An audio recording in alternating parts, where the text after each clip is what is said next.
غزہ میں صہیونی مظالم کے تحت بھوک مری سے شہید ہونے والوں کی تعداد بڑھ کر 122 ہو گئی ہے، جن میں 83 بچے شامل ہیں۔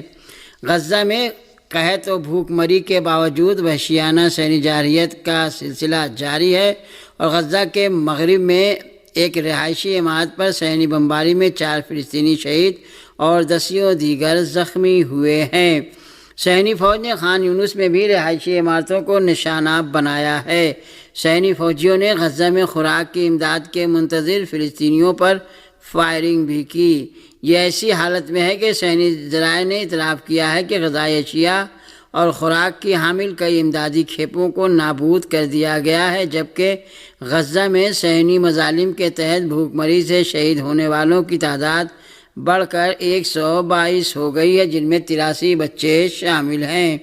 اقوام متحدہ کے ادارے یونیسیف نے بھی غزہ میں بھوک مری سے بگڑتی صورتحال پر سخت خبردار کیا ہے۔ اقوام متحدہ کی خصوصی رپورٹر برائے انسانی حقوق نے صہیونی حکومت کے حامیوں پر سخت تنقید کی ہے۔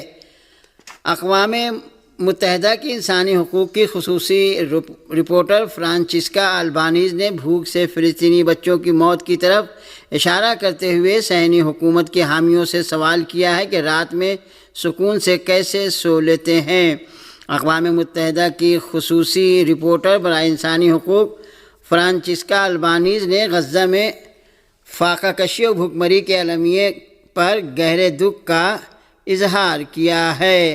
انہوں نے سماجی رابطے کے ایک پیج پر بھوک سے نڈال فلسطینی بچوں کی تصاویر شیئر کرتے ہوئے، جن کی کھال ہڈی سے چپک گئی ہے، لکھا ہے کہ اب تک دنیا میں اتنی دردناک کوئی چیز نہیں دیکھی۔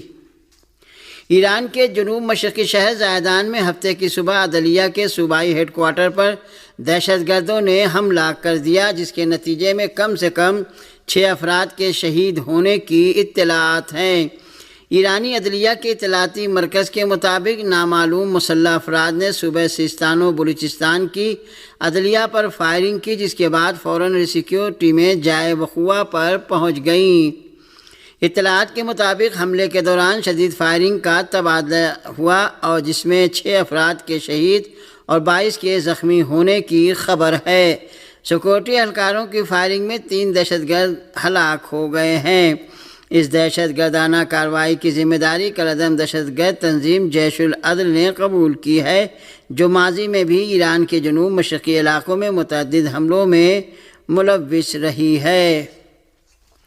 اسلامی جمہوریہ ایران کے نائب وزیر خارجہ مجید تخت روانچی نے بتایا ہے کہ ایران اور یورپ کے استنبول نشست میں ایران نے پابندیوں کے خاتمے اور یورینیم کی افزودگی کے حق پر زور دیا ہے۔ استنبول میں ایران اور یورپ کے نائب وزرائے خارجہ مجید تخت روانچی نے صحافیوں سے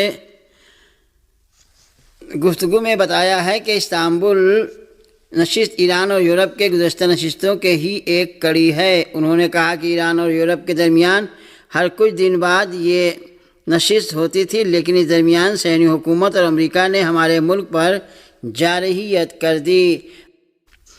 ہندوستان میں حزب اختلاف کی جماعت کانگریس کے سینئر رہنما اور جنرل سیکریٹری جے رام رمیش نے وزیر اعظم نریندر مودی کی خارجہ پالیسی پر شدید تنقید کی ہے۔ میڈیا ذرائع کے مطابق ہندوستان میں حزب اختلاف کی جماعت کانگریس کے سینئر رہنما اور جنرل سیکریٹری جے رام رمیش نے کہا ہے کہ گزشتہ 2 مہینوں میں پیش آنے والے 4 اہم عالمی واقعات نے ہندوستان کی کمزور خارجہ پالیسی اور نام نہاد مودی ٹرمپ دوستی کی حقیقت کو بے نقاب کر دیا۔ اپنے ایکس پیج پر جے رام رمیش نے لکھا ہے کہ ان 4 ٹھوس واقعات سے صاف ظاہر ہوتا ہے کہ وزیر اعظم نریندر مودی اور ان کے حامی جس دوستی اور سفارتی کامیابی کا ڈھول پیٹتے ہیں، وہ صرف ایک دکھاوا ہے جس کا حقیقت سے کوئی تعلق نہیں۔ انہوں نے سب سے پہلے آپریشن سندور کا ذکر کیا، جس کے بارے میں امریکی صدر ٹرمپ نے دعویٰ کیا کہ انہوں نے ہی اس آپریشن کو رکوانے کے لیے مداخلت کی۔ جے رام رمیش کے مطابق ٹرمپ نے واضح طور پر کہا کہ اگر ہندوستان اور پاکستان جنگ نہ لڑتے تو امریکہ ان سے تجارتی تعلقات ختم کر دیتا۔ یہ بیان ہندوستان کی خود مختاری اور فیصلہ سازی پر براہ راست سوال اٹھاتا ہے۔ دوسرا واقعہ 10 جون 2025 کا ہے، جب امریکہ کی سینٹرل کمانڈ کے سربراہ جنرل مائیکل کوریلا نے پاکستان کو شاندار شراکت دار قرار دیا۔ یہ تبصرہ ہندوستان کی دہشت گردی کے خلاف مستقل کوششوں کے بالکل برعکس تھا، جو دہلی کے سفارتی بیانیے کو کمزور کرتا ہے۔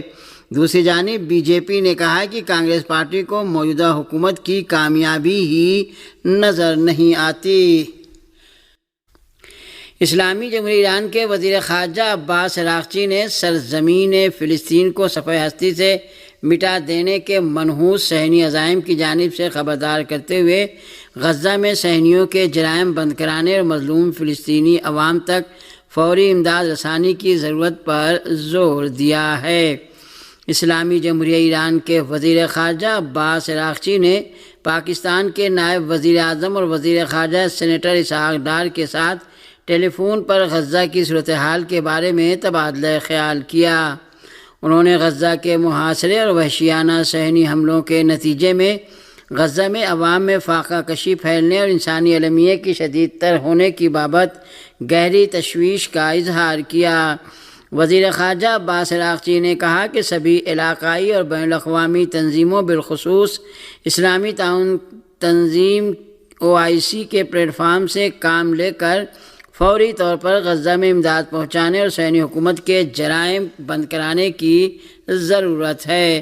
انہوں نے اسی کے ساتھ غرب اردن کو بھی اپنے تسلط میں لینے کے صہیونی پارلیمنٹ کے فیصلے کی مذمت کرتے ہوئے اس فیصلے کو فلسطینی تشخص ختم کر دینے کے طویل المیعاد منصوبے کا حصہ قرار دیا۔ وزیر خارجہ سید عباس عراقچی نے غزہ کے بارے میں اپنے سعودی ہم منصب فیصل بن فرحان کے ساتھ بھی ٹیلی فون پر تبادلہ خیال کیا۔ اس ٹیلی فونی گفتگو میں دونوں وزرائے خارجہ نے مظلوم فلسطینی عوام کے خلاف جرائم بند کرانے اور غزہ کے مظلوم عوام تک امداد پہنچانے کے لیے علاقائی اور بین الاقوامی تنظیموں من جملہ OIC کے پلیٹ فارم سے فوری طور پر عملی اقدام کی ضرورت پر زور دیا۔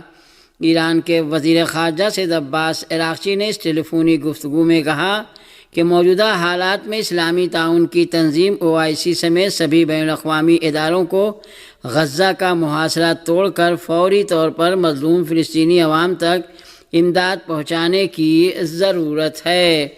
دوسری جانب اسلامی جمہوریہ ایران کے وزیر خارجہ نے غزہ کے مظلوم عوام کو فاقہ کشی اور نسل کشی سے بچانے کے لیے اسلامی دنیا کے ہم آہنگ اقدام کی ضرورت پر تاکید کی ہے۔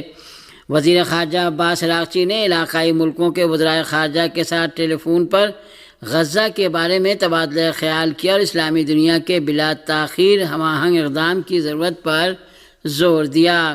عباس عراقچی نے اپنے قطری ہم منصب کے ساتھ ٹیلی فونی گفتگو میں غزہ میں مظلوم فلسطینی عوام کی نسل کشی بند کرانے اور مظلوم فلسطینی عوام کو فاقہ کشی اور بھوک مری سے بچانے کے لیے اسلامی اور عرب دنیا نیز عالمی برادری کے فوری اقدام کی ضرورت پر زور دیا۔